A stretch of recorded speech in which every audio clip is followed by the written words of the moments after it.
Time for lunch in the Chimfunshi Wildlife Orphanage in northwest Zambia. More and more chimpanzees are gathering in the trees close to the feeding station. The staff here prepare meals for the apes twice a day.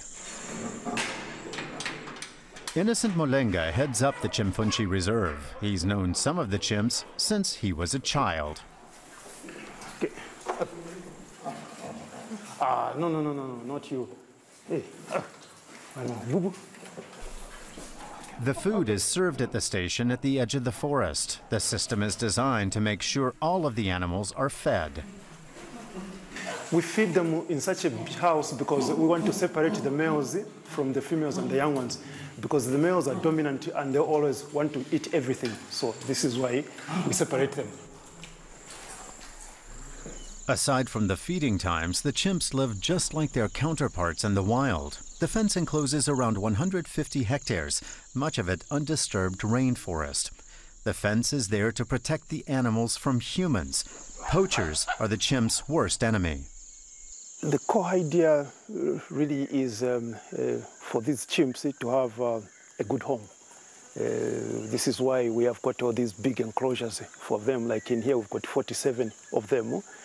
And we are there to provide protection for them, because in the wild they are hunted heavily. But they're safe as long as they stay inside the Chimfunshi enclosures. Back in the forests they originally inhabited, the animals wouldn't survive long. Most of the chimpanzees at Chimfunshi come from Congo, which is like 18 kilometers from here. But in Congo there's lawlessness there are wars there, and so these chimpanzees are prone to poachers and people that deal in bushmeat trade. The Chimfunshi Wildlife Orphanage was set up in 1983 by a farming couple. A German entrepreneur later took over financing. Today, his family continues to ensure that the people here also profit from the project. For example, with a school for the children of the sanctuary's employees. Good morning, class.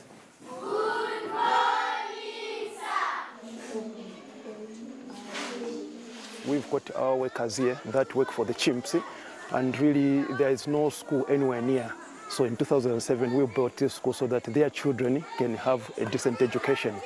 Chimfunshi is not just about chimpanzees but also about the humans, and this is why this project is looking at helping the children get the required education. That costs money, which is why the project recently bought a nearby farm. On its grounds, fruit and crops are harvested to help feed the chimps, while cattle are raised to provide income. Talita Kalwi also helps take care of the animals at Chimfunshi. She's Brazilian and has been living and working here for 2 years. Though she does farm work, she's actually here for the chimps. She's grown very fond of the animals. We need to take opportunities like this of doing an enrichment or offering something different to be able to see all of them, to have a good eye on it, to check for who's coughing, who is sneezing, who is losing weight. The animals aren't forced to interact with humans if they don't wish to. The idea is to let them live lives as free as possible from human interference. But some chimps need help and attention. Chiffon has a complicated past.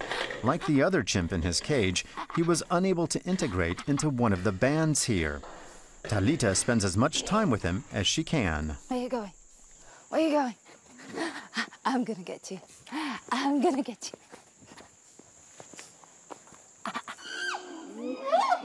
Chiffon is a former pet. He was with a family for very long, so he doesn't really know how to fit in a chimp family, how to behave like a proper chimp. He has the need to be with people and also to have some kind of interactions. Chiffon's group is slated to get its own large outdoor enclosure in the coming months, just like the other chimpanzees that have found a new home at the Chimfunshi Wildlife Orphanage.